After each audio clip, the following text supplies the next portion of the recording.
निमावि परीक्षाको नतिजा चाहिँ प्रकाशित भइसकेको छ। तपाईहरुले रिजल्ट हेर्नु भएको छैन भने हेर्न सक्नुहुनेछ।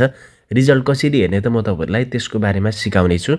निमाविको रिजल्ट हेर्नको लागि क्रोम ब्राउजर अथवा गुगलमा जानुस् र सर्चमा चाहिँ तपाईहरुले tsc.gov.np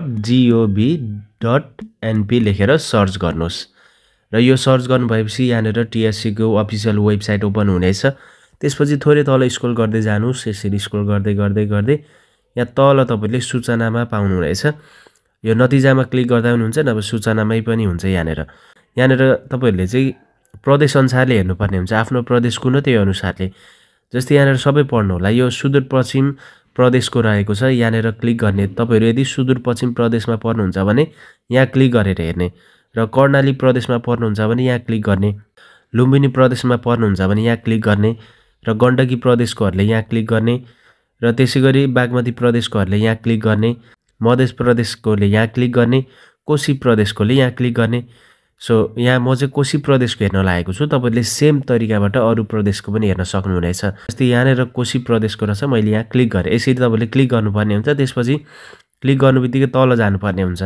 त्यसपछि यहाँनेर तल यो पुरा हेर्न क्लिक गर्नुस् भन्ने अप्सन आउँछ। यहाँ क्लिक गर्नुपर्ने हुन्छ र त्यसपछि अब यहाँनेर सबै यहाँनेर चाहिँ आउनेछ। र त्यसपछि यहाँनेर तपाईहरुको रोल नम्बर अनुसारले तपाईहरुको प्रवेश पत्रमा रोल नम्बर जुन छ त्यो अनुसारले हेर्नु होला।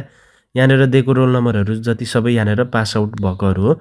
सो सबै यहाँनेर यसरी तल स्क्रोल गर्दै आफ्नो नम्बर कति हो त्यो अनुसारले हेर्नु होला। टन्नै छ यहाँनेर। तपाईहरु पास हुनुभयो कि भएन यहाँबाट मज्जाले हेर्नु होला। मज्जाले यसरी ध्यान दिएर हेर्नु होला। र तपाईहरु यहाँनेर तपाईहरुको नतिजा हेरिसक्नु भएपछि तपाईहरु चाहिँ पास हुनुभयो कि फेल हुनुभयो त कमेन्ट गर्नु होला। र पास हुनुहुने सबैलाई कंग्रेचुलेसन र नतिजा नहेर्नु भएको अब हेर्न लाग्नु भएको सबैजनालाई बेस्ट अफ लक रहेको छ। यस्तै खाले इन्फर्मेटिभ भिडियोहरु हेर्नको लागि चाहिँ हाम्रो च्यानललाई सब्स्क्राइब गरेर राख्नु होला।